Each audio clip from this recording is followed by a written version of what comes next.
दोस्तों, कैसे हैं आप लोग। उम्मीद कर रहा हूं सभी के अच्छे होंगे।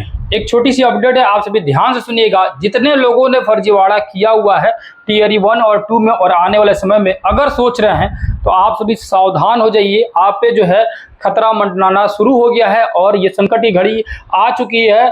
4 नवंबर का नोटिस देखेंगे तो यहाँ पर CTET में 4000 शिक्षक फर्जी मिले हैं। यानी कि CTET के जो रिजल्ट आया हुआ है उस रिजल्ट में जो है या उस रिजल्ट से जिन लोगों ने ज्वाइनिंग किया हुआ टियर 1 और 2 में और आगे भी ज्वाइनिंग करने की सोच रहे हैं उसमें अब तक जो है 4000 मिल चुके हैं।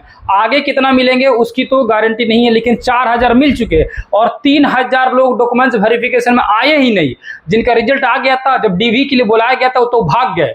यानी 7000 लगभग जो है 7 से 8000 तो अभी छट चुके हैं ये टियर 2 में, जो लोग जो है फर्जीवाड़ा किए हुए थे।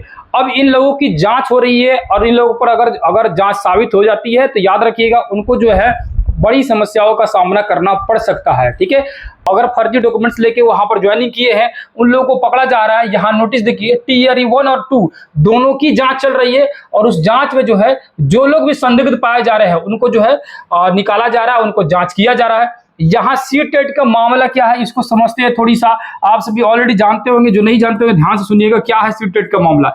CTET क्या कहता है? CTET कहता है कि अपने बिहार वाले स्टूडेंट के लिए जनरल को छोड़ के, जनरल जो है जनरल के लिए कहता है कि भाई साहब आपको जो है 90 नंबर लाना पड़ेगा, तब जो है CTET पास माना जाएगा, है ना। CTET पेपर 1 हो या 2 हो, ठीक है। और CTET भी यही कहता है सिर्फ जनरल वालों के लिए। उसमें भी जनरल किसके लिए? मेल के लिए, मेल के लिए। लेकिन जैसे ही जनरल में फीमेल भी आती है, यानी फीमेल में जो है चाहे वो जनरल हो या अदर किसी भी कास्ट में हो, उनको जो है कहता है क्या भाई साहब कि आप लोगों को जो है 82 नंबर चाहिए, आप लोग जो है 82 नंबर पर पास हो। लेकिन वही जो है फीमेल भी हो और SC ST हो, ठीक है, या मेल भी हो, मेल में हो SC ST या फीमेल में हो, दोनों ही कैटेगरी में इनको जो कहता है कि भाई आपका 75 नंबर भी है तो आप लोग जो है पास के कैटेगरी में माने जाएंगे।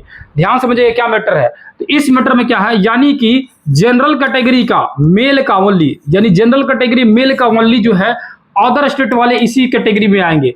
जनरल मेल में बिहार के जनरल में जो लड़के हैं उनकी जो है कैटेगरी में अदर स्टेट वाले आएंगे, चाहे अदर स्टेट वाला लड़का हो अदर स्टेट वाला लड़की हो। अब बिहार के लोगों के कैसे छूट है? बिहार में जो है जो लोग भी जनरल छोड़ के अदर कास्ट में लड़के हैं, यानी मेल की अगर पहले बात की जाए तो अगर OBC है, OBC में BC है और EBC है, यानी BC2 और BC1 दोनों को बोला है कि भाई साहब कि आपकी 82 नंबर होनी चाहिए तब आपको क्वालिफाइड माना जाएगा। 83 नंबर नहीं, 82 नंबर याद रखिएगा, ठीक है।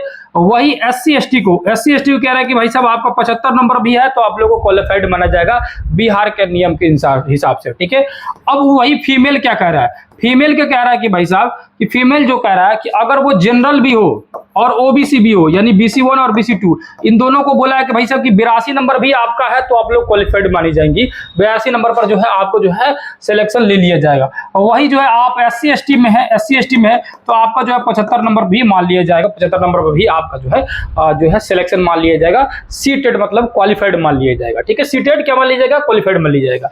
ये जो है अब इसमें झोल किया हुआ, इसमें फर्जीवाड़ा किया हुआ है।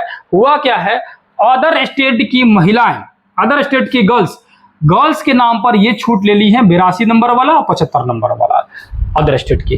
अदर स्टेट में कंफ्यूजन क्या हुआ, अदर स्टेट के मान के चले कि जो जनरल भी है उन्हें क्या लगा कि भाई साहब कि जनरल कैटेगरी में जो है वो छूट मिला हुआ है, चाहे जो है कहीं की भी है, मतलब कि बिहार में जनरल कैटेगरी की महिला भी है उसको भी छूट है, तो अदर स्टेट वाला जो आएगा वो तो जनरल में ही गिनाता है। जब जनरल में काउंट होता है उसको भी, यानी अदर स्टेट की महिलाओं को भी छूट है। ये जो है बिहार के प्रशासनिक विभाग से गलती हुई, ठीक है। अब इसका सजा भुगत रहा है स्टूडेंट। इसका सजा कौन भुगत रहा है? स्टूडेंट भुगत रहा है। अब उन लड़कियों का क्या हो गया? सिलेक्शन हो गया, उस पे हो गया केस, कोर्ट में गया, केस हुआ तो मालूम चला कि नहीं भाई ये तो स्पेशली बिहार के लिए छूट था, ना कि अदर स्टेट वालों के लिए, ये बिहार के लिए छूट था। तो भाई वो लड़कियों का भी कोई गलती नहीं था, ये गलती किया प्रशासनिक विभाग, ये गलती किया आयोग, इसमें सबकी सिलेक्शन ले लिया। अब जो है इनको चुन को हटा रहा है, निकाल रहा है, ठीक है। अब ये जाने क्या क्यों कर रहा है, ऐसे नहीं करना चाहिए। हालांकि अब कर रहा है ये चीजें पहले जांच हो गई रहती तो वो उतनी सीटें बच गया रहता, तो उतनी सीटों पर बिहार की किसी और लड़की का, बिहार किसी और लड़कों का नौकरी हुआ रहता, जॉब हुआ रहता तो ज्यादा बेहतर हुआ रहता। सीट भी खा गए ठीक है, उनको निकाला भी जा रहा है, मेंटली टॉर्चर भी किया जा रहा है और बिहार के भी कोई फायदा नहीं हुआ। ठीक है, यानी पूरी तरह से सरकार जो अपने ही हाथ में हर चीज रखना चाहती है कि नहीं, पूरी तरह से आपको नचाना चाहती है। तो यही मामला हुआ है। अब इस मामला के लेकर हर जगह जांच चल रही है। ठीक है, और अपनी जो है डॉक्यूमेंट्स को सही कर लीजिएगा।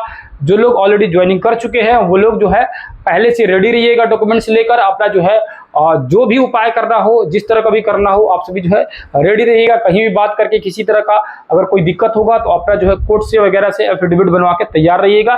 जहां बन सकता हो एफिडेविट, जहां कोई चारा नहीं है, जहां पूरी तरह से संपूर्ण रूप से फर्जीवाड़ा है, तो वहां तो खैर जाना ही है।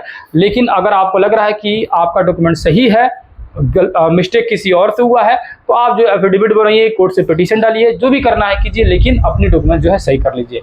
तो ये सारी चीजें जो है आप सभी के अपडेट जो है बहुत इंपॉर्टेंट था और बहुत जरूरी था जानना। याद रखिएगा, इन चीजों को सही करना जरूरी है। मिलते हैं किसी दूसरे वीडियो में, तब तक के लिए बहुत बहुत धन्यवाद। जय हिंद, जय भारत।